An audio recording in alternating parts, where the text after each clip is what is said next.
Oh, it's cool though, like, it's gonna be nice to not be in the visitor football room anymore. Like, the visitor football room was big, but now we have like our own space. Morning, everyone. Yes. How are y'all doing today? Good. Excellent. Which is great. Friday.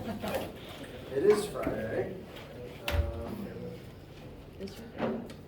It is, I think, worth checking our calendar real quick. Given that it is Friday, and given that.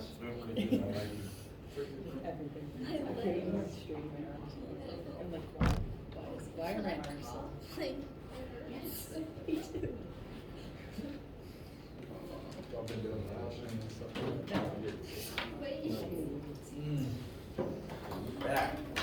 Not only is it Friday, it is Friday the 24th.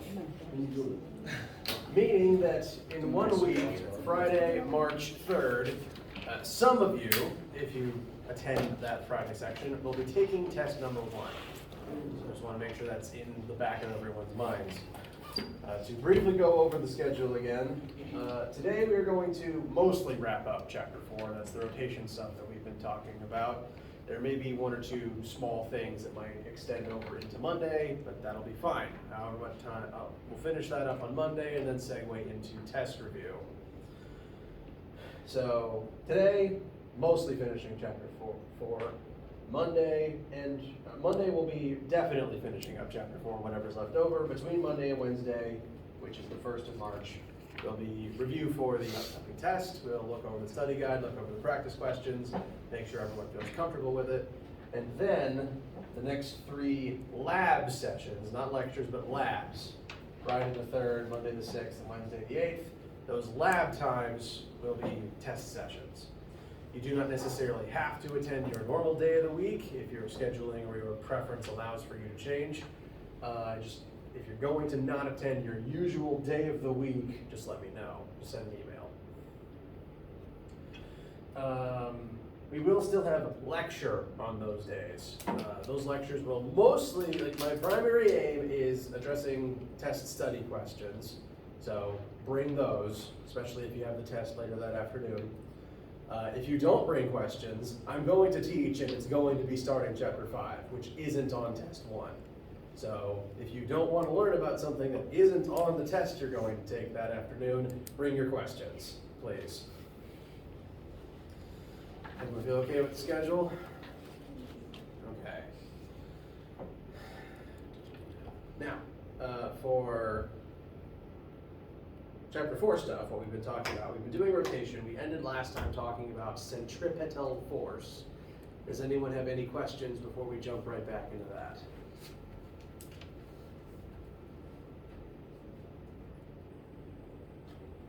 Yes. I have a question regarding the lab work. When is that due again? I'd like to see it. I'd like to see your work by next Friday. It's consider it a 2-week take-home assignment, given that it involves rotation stuff that we technically aren't done with. So that's why. Yes, sir.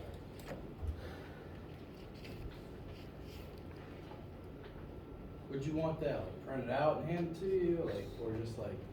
Whatever's simplest for you. If you printed out a copy and wrote on it, I'll accept the physical copy. If you've just been working on the document and typing your answers into that, you can just email me a file.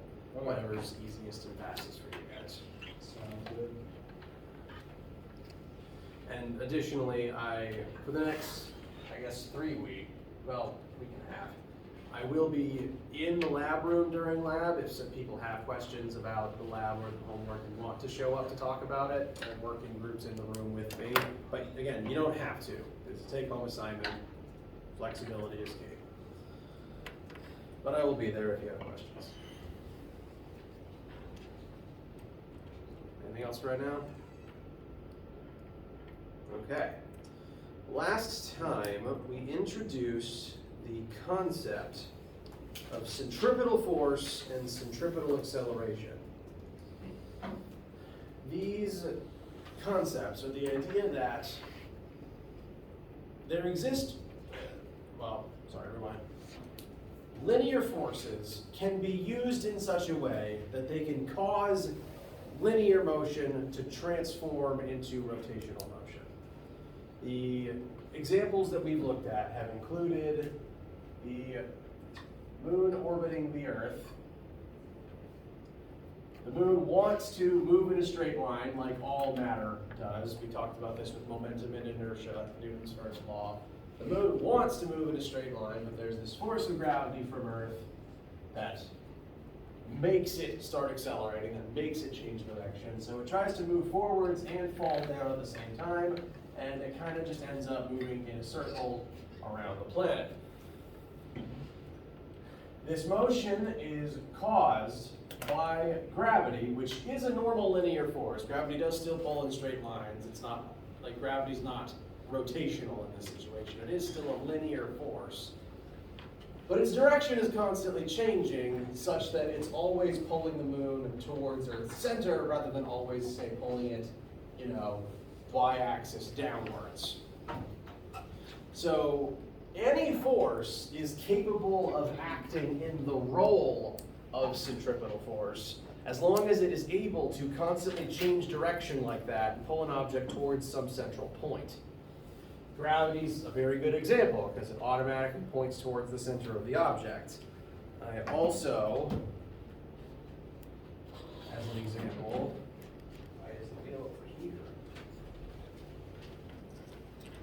Demonstrated that swinging something in a circle around on a rope is technically the exact same thing. The tension in the rope pulls the piece of plastic constantly towards my hand, and that tension is constantly changing directions. So any type of force can act as a centripetal force as long as it is able to keep changing direction like that. Think of centripetal force as like a part in a movie, and you are casting some force as the actor to play it. It could be gravity, it could be tension. There are certain circumstances where it could even be friction. And when something acts as a centripetal force, it causes a centripetal acceleration, which is to say that the moon is constantly changing direction as it circles the Earth. This forward velocity that it has is constantly shifting its perspective of which direction is forward as the acceleration takes place.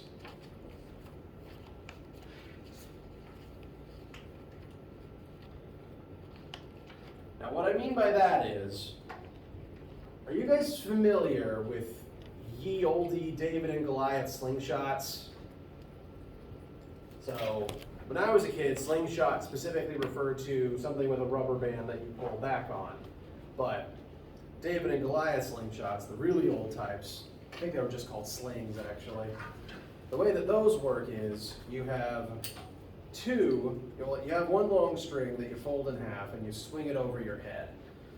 And you put a rock inside of the pouch of the sling, and the rock is what you're ultimately going to launch. In order to launch it, you swing the whole thing over your head, and at a certain moment, you let go of one end of the rope, such that the rock is now no longer being held in the pouch. You let go of one end of the rope, the pouch swings open, and the rock flies out. Now, the rock is the object being acted on, the rock in the pouch. It has a certain mass, and you are using the tension in the sling to cause it to centripetally accelerate. It's constantly changing direction as you swing it over your head. But as soon as you let go, that centripetal force is no longer applied to it. Therefore, it is no longer going to centripetally accelerate, meaning it will stop changing direction. And in that moment, whatever direction the rock thinks of as forwards, it proceeds to launch in that direction in a straight line. This is true, really, of any object that flies off of something spinning in a circle. For example, mud on bike tires. If you've ever messed up your clothes because you were on a bike on a muddy, rainy day.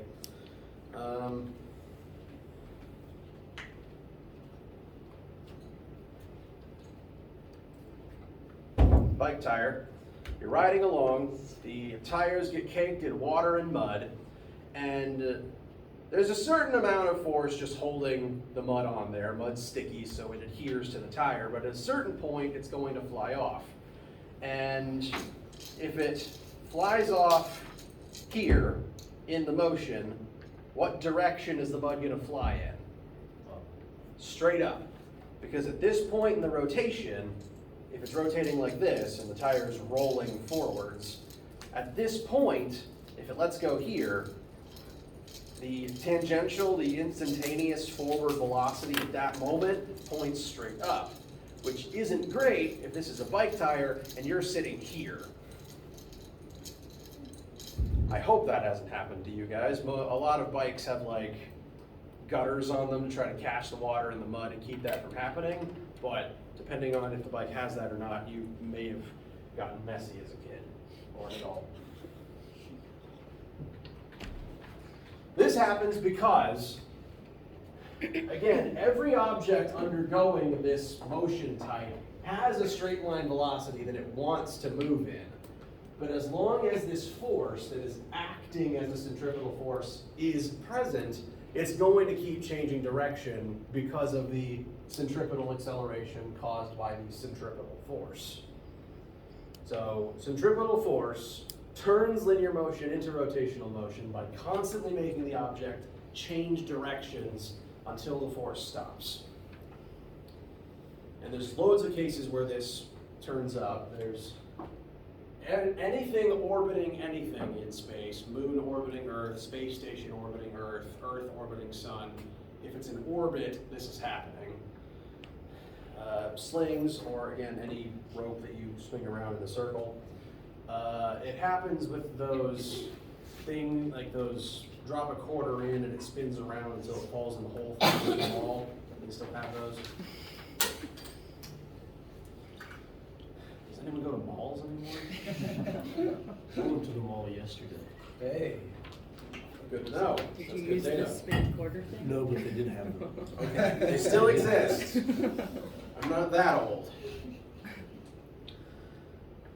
Now, in physics we like formulas, so here are a few new ones for you. This formula, there actually really should be a letter C right here. Should. This is the formula for centripetal force. I want to make that clear. Centripetal force is equal to mass times centripetal acceleration. This is a direct parallel to the normal formula for force. It's just centripetal force specifically causes centripetal acceleration. So that's what this lowercase c here means. And there's actually two ways to calculate what an object's centripetal acceleration is as it's going through this orbital motion. One is linear velocity squared divided by orbital radius. So that would be, like, if the moon is hurtling through space at 1 million meters per second. If the Earth didn't exist and that's the speed that it would hurtle through space in a straight line, that's its linear velocity, and that's the number, that's the v that you would use here. The straight line speed it would go in normally. So similarly, that's the straight line speed it will go in when you let go of the slingshot. And then divided by orbital radius. That would be the distance. I don't know why, but I find in my diagrams it helps my brain if it's not all the same color. That orbital distance is the distance between the orbiting object's center of mass and the very center of its orbit. In the case of large objects like planets and moons, that can get a little tricky because you want to make sure that you're judging between the centers of each object, since the centers of each object is what creates the gravity that is acting as a centripetal force in this case. But general golden rule is it's the distance between the center of this object and the center of its orbit. So not the surface of Earth, the center of the Earth. So that's one of the two ways to find centripetal acceleration. The other is angular velocity squared times radius. And these are both equally valid formulas because as the moon is spinning around the Earth, it has both a linear velocity, the speed that it wants to rocket away at, but it is also still moving angularly. So it has an angular speed. It goes through a certain number of radians around the Earth every single second. So it has both linear and angular motion at the same time, and therefore you can use either of them to find this centripetal acceleration. It is worth noting, as weird as this is, that linear acceleration, angular acceleration, and centripetal acceleration are three different things. They will have three different answers most of the time. So make sure to keep your labels straight. I will try to make the differences between them distinct.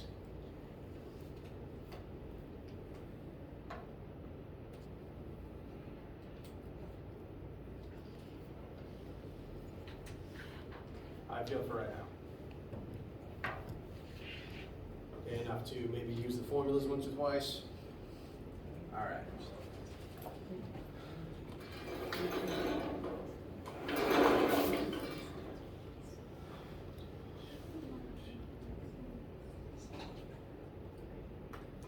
I mentioned slings a second ago, so we'll use one of those as our first example. We have a sling. Its spinning radius is 35 centimeters long. I realize a lot of these examples have a radius of 35 centimeters. Why do I like that number?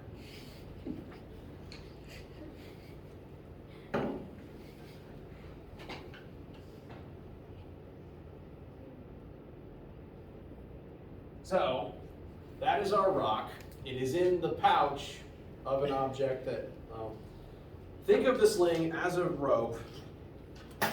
Midway down the length of the rope is a pouch for you to put the rock in, and then you fold the rope in half so that the pouch is the furthest point from your hand, and then that's what you sling over your head. And then when you want to fire it, you have to let go of one of the two strings so that it slings open and the rock can fly free in a straight line. So, hence why I've drawn it this way.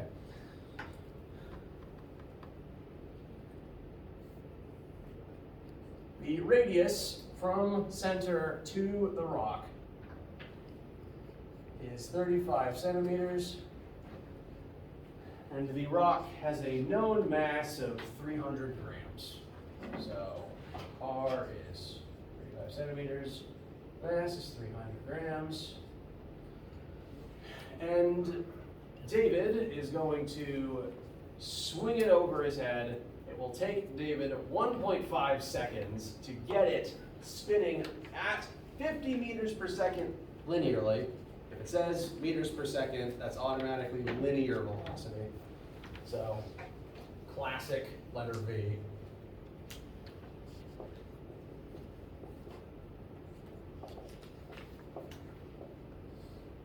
Took 1.5 seconds to get up to this speed from rest. So, starting still, 1.5 seconds of wind up to get to very fast, and then let it go.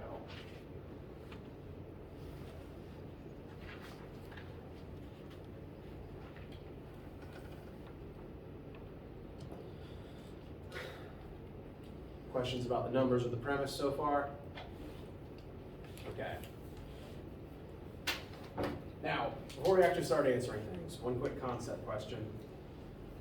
This rock in this sling is going to undergo a centripetal force, a centripetal acceleration, as it orbits around David's hand, the center point. I mentioned that you should think of centripetal force as a part in a movie, and you have to cast an existing other force to play it. So, what name would you use for the force that acts as centripetal force in this scenario?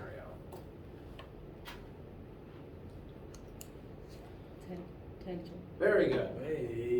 There is a force of tension in the ropes pulling the rock towards David's hand at all moments. And that tension does change direction, always pointing towards David's hand from the outside as the rock spins. So tension is the perfect force to cast in this role. Now, first question, what is the linear acceleration of the stone during this process? This is classic English letter A. Classic in terms of it's the acceleration we learned about first. So, linear acceleration, can we find that with the data that we have here? If so, Yes. what formulas might you recommend? Change in velocity divided by change in time.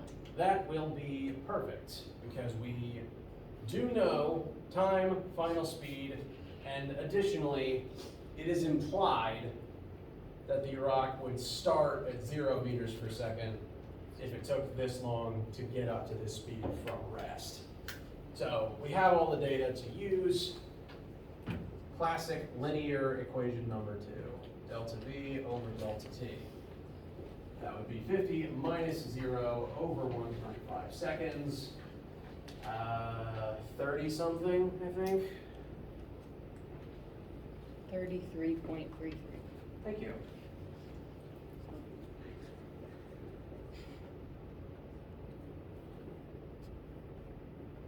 So, this represents the change in the stone's linear velocity. This is the rate of change of that 0 to 50 over the 1.5 seconds. So this represents the change in the speed it would rocket away at in a straight line.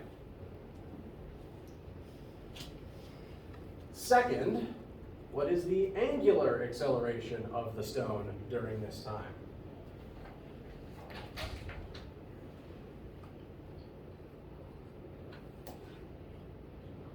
Angular acceleration is the new alpha that we've been using in the past few days. How can we find that with what we know here?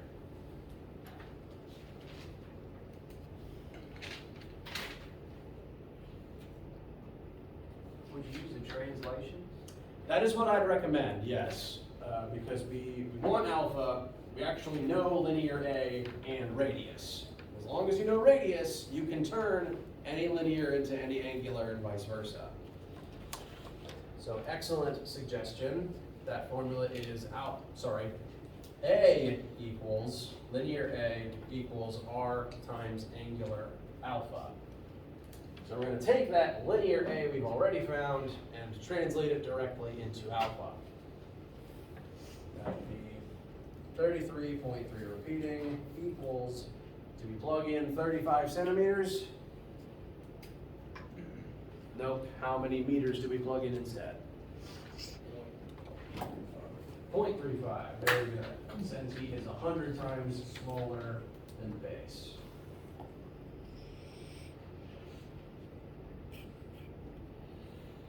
And so I expect getting about 100 for alpha.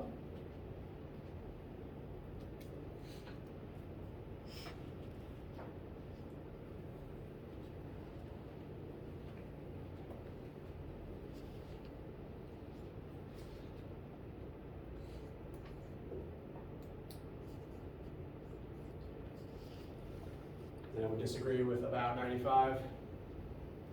And what would the units on this one be? Units per second squared. Fantastic. Well done.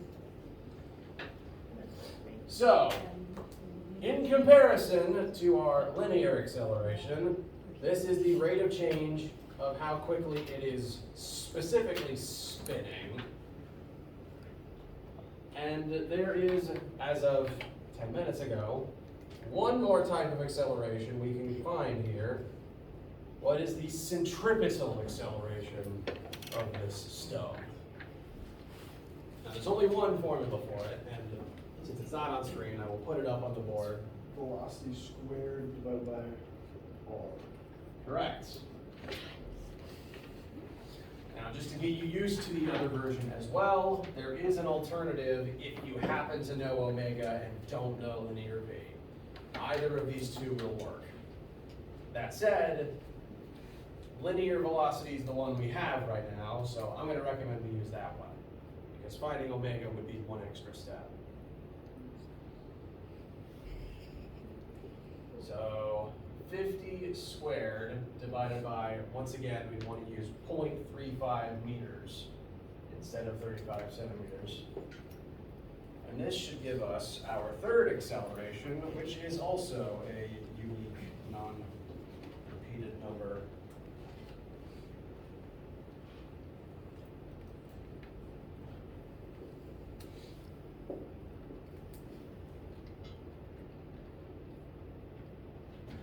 Anyone's math disagree with about 7,100.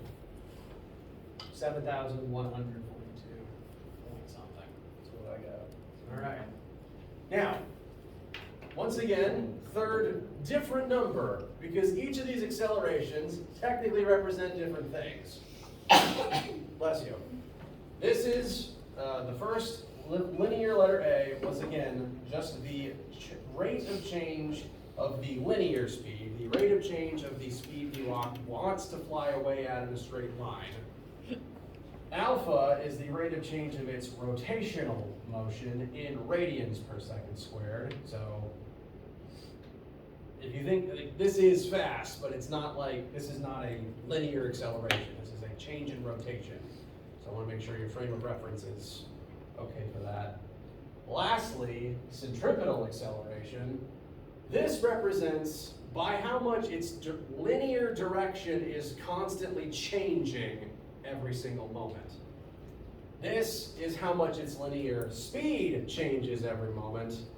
This is by the magnitude by which its direction is constantly changing.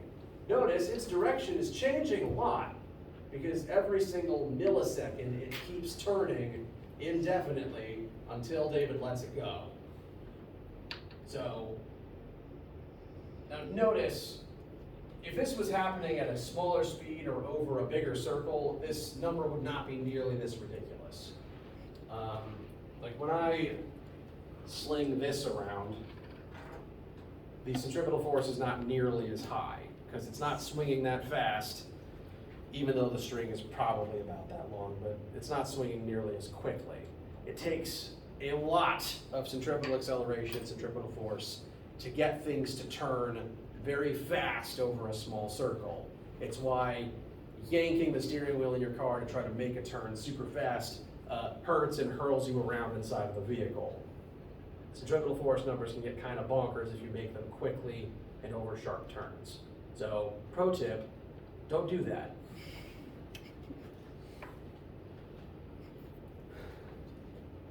So, that is the centripetal acceleration of this stone. Take a guess what the units of centripetal acceleration are.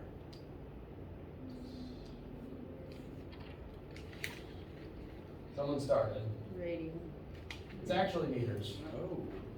It's okay to be wrong. You learn if you're wrong and then you correct it. We consider centripetal acceleration to also be in meters per second squared because it is being used to describe the change of direction of the linear speed, not the angular speed.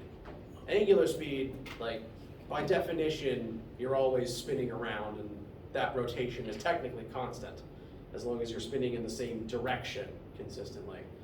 But the linear motion is what's constantly changing direction here. So we use the linear unit for this answer.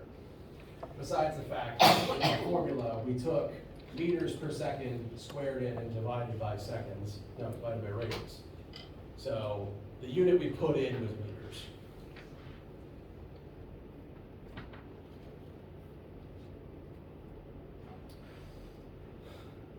So, the very last question, what is the tension required to make the slingshot spin in this way? We've already decided that tension is taking the role of centripetal force in this scenario. So if we solve for centripetal force, we've found tension. I didn't invite that fly.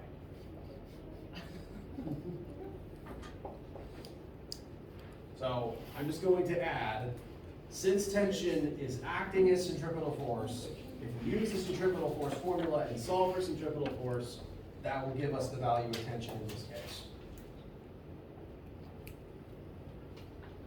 And our brand new only formula for centripetal force is mass times centripetal acceleration. So we're going to take this big old number that we've already found, put it in here along with the stone's mass.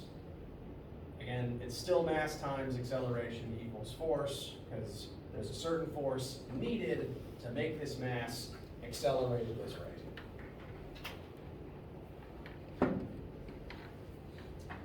So we take our mass, do we plug in 300 grams? No, No, what should we plug in? 0.3 kilograms. Very good. And very big centripetal acceleration number. Our centripetal force, therefore our tension, should be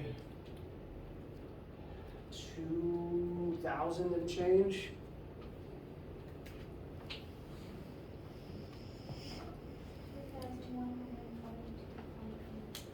All right.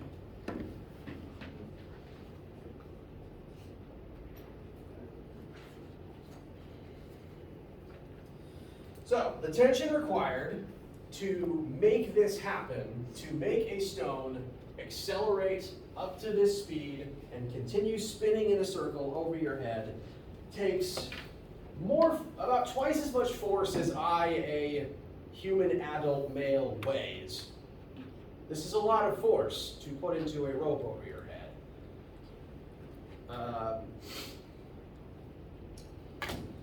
Which is to say, if David were to physically do this, that rock would be moving very fast, there'd be a lot of force in the sling, and the stone would deliver a lot of force on impact. So, kind of an idea of the numbers of such a feat solved practically. And that means that that sling would have to be made of cable, strong enough to hold two of me.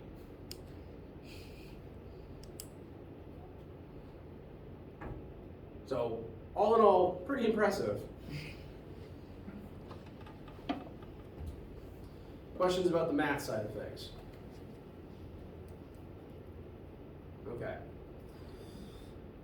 Now, I want to take the rest of today to introduce one more concept, and then we'll spend Monday reviewing everything together at once. But I want to go over the new concept now, so that if you look over the homework and look over the lab, you at least have this information in the formula you need for it. And then on Monday, we'll do more review of everything we talked about over this week as we move into studying for the test.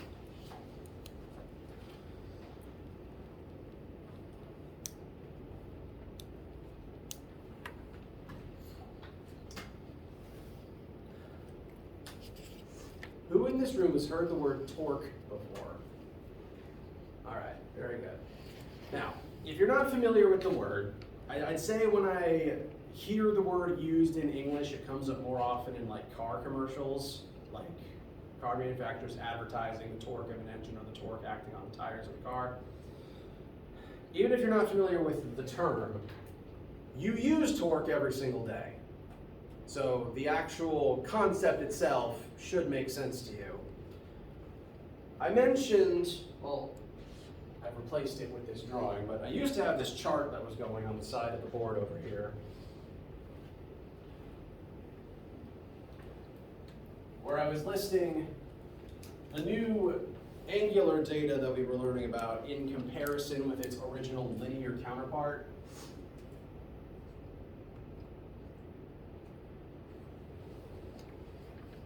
And we went down the list of linear displacement compared to angular displacement, linear velocity and acceleration compared to angular velocity and acceleration. And as it turns out, this list can get kind of long because most vectors that, most linear vectors, most vectors that we normally think of as pointing in a straight line, have angular counterparts. Because these three make sense to have angular counterparts because these describe linear motion and you can also move angularly. So these are the angular counterparts that describe those things in the angular space. But there's a lot of other things that describe linear motion that also have angular counterparts. That list includes kinetic energy, actually, because you need energy in order to spin. It also includes momentum, because something that's spinning wants to keep spinning in the same way and not to change. And the thing we're going to talk about right now is there's an angular counterpart to force, that being torque. This symbol for torque is a lowercase Greek tau. I think uppercase, yeah, hold on. I almost said it was just like T, but it's not. Uppercase and lowercase Greek tau, as I commonly write them. Tau is T, but, you know, slightly bigger hat. Lowercase tau is just fancy lowercase t, with also a fancy hat.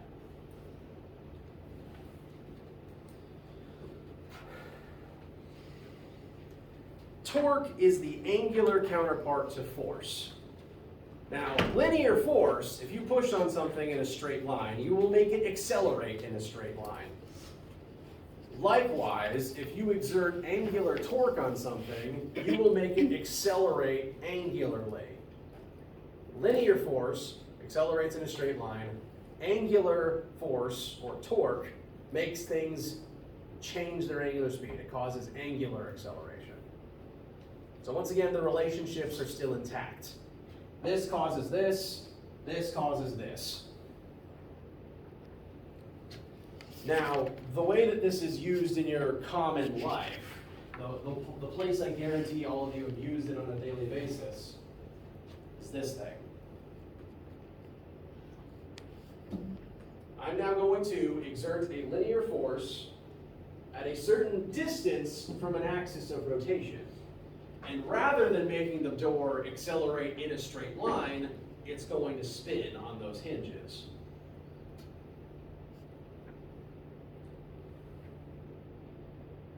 You create torque whenever you, the formula's not on screen. You create torque. This is that tau. The computer writes it differently than I do. So this is torque. You create torque anytime you exert a force some radius away from an axis of rotation.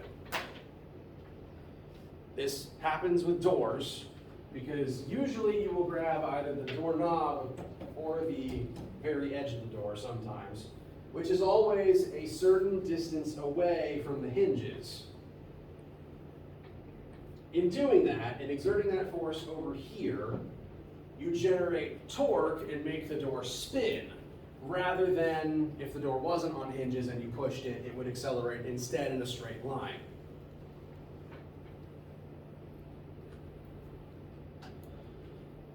But doors are not the only places where this shows up. It also happens for wheels as well.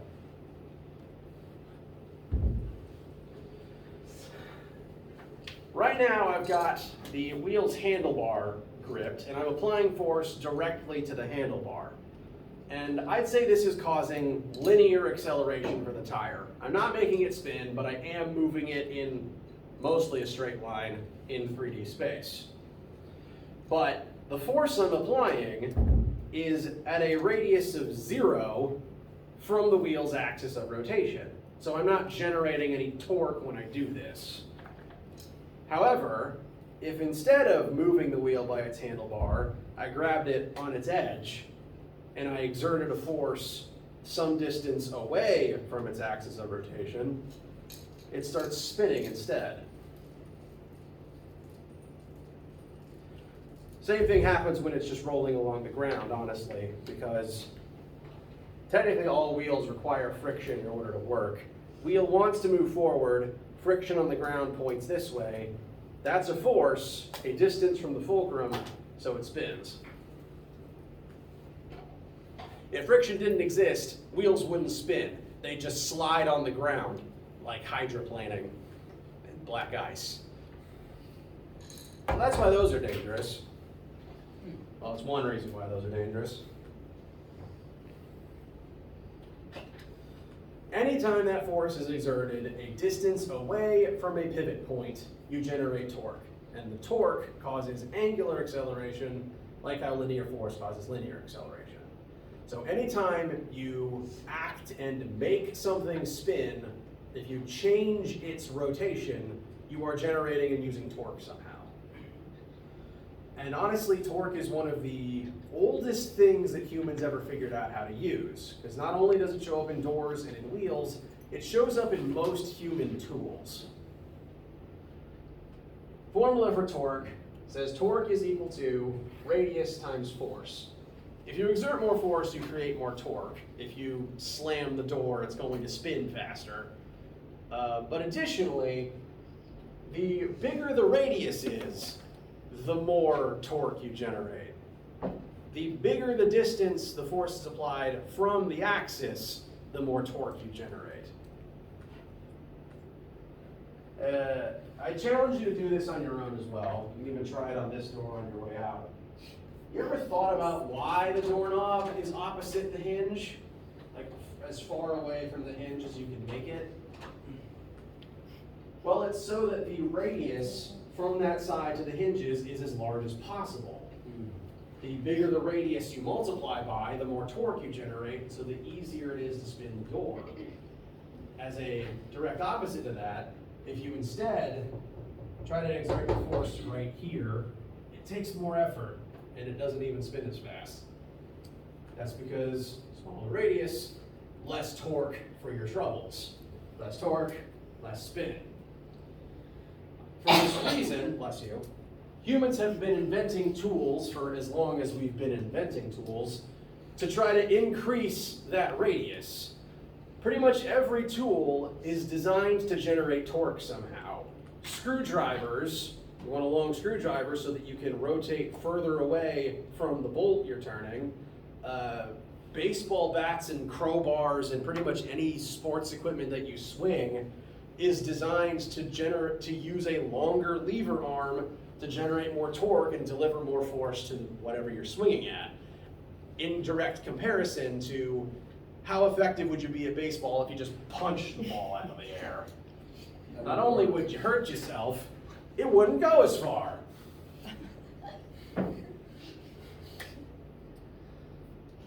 Every tool that I can think of generates torque somehow. As long as there's some lever arm involved to deliver the force, you are using torque to your advantage. It's why you shouldn't lift a manhole cover. You should get a crowbar and use the lever arm to pry it open. So, that's why pretty much every tool exists, is to use torque to make something spin instead of having to hurt yourself deadlifting the thing.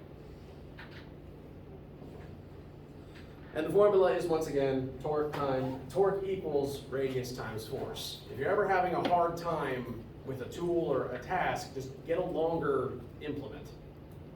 Longer crowbar, longer baseball bat, longer stick.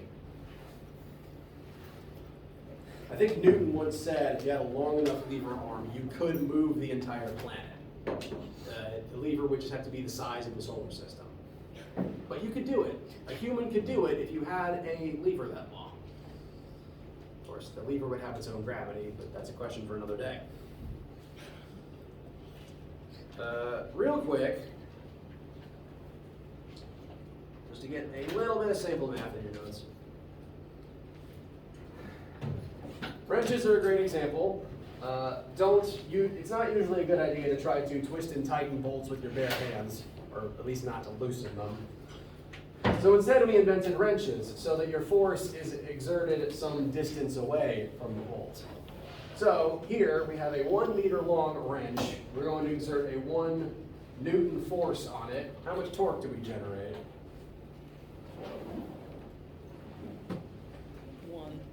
1. Yes, correct.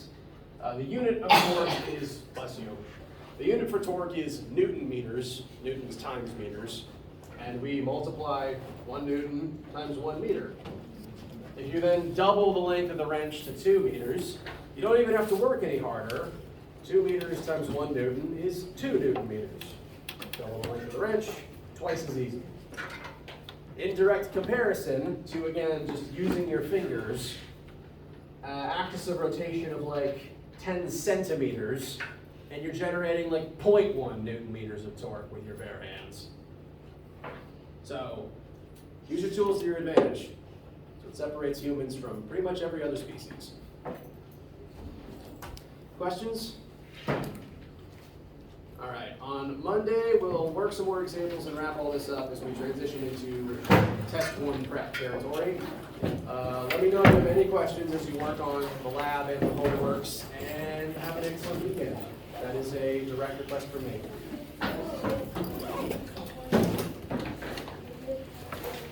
Yeah, Kelly's on that.